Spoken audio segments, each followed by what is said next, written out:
Thank you very much for your coming. It's a very important day today. This is, I think it's very important to be here and explain our views and our position about this war in Ukraine.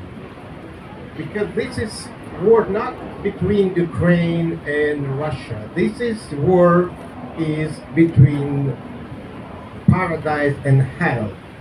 In this war, the Ukraine tries to save the European culture, European civilization, and European humanity.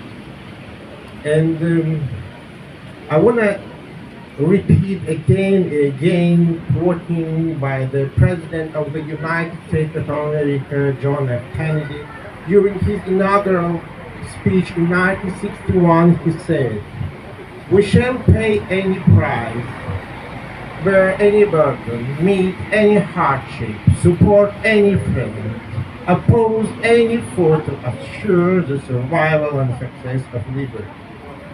These quotes tell exactly what every free Chechen, what every free Ukrainian feels in his heart. Thank you very much. Thank you.